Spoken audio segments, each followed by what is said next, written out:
how to transfer USDT from Bitget to Binance. Hello everyone, welcome to our channel. Let's see how we can do it. For this, simply open up your Binance account, click on this option of deposit, then select the option of deposit crypto. After that, wait for it to load.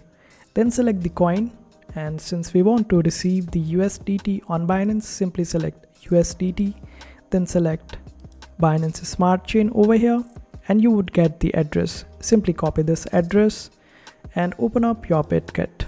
On Bitget, click on this option of wallet, then go to spot wallet and wait for it to load. After that, over here you would be able to find this option of withdraw. Simply click on it.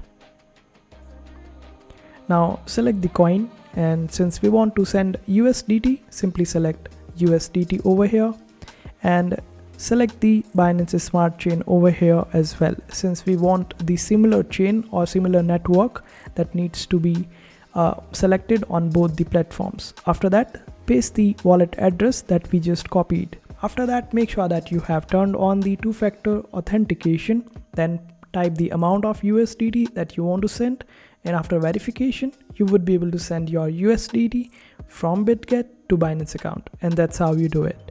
I hope this video was helpful. Make sure to hit that like button and also subscribe to our channel for more helpful videos.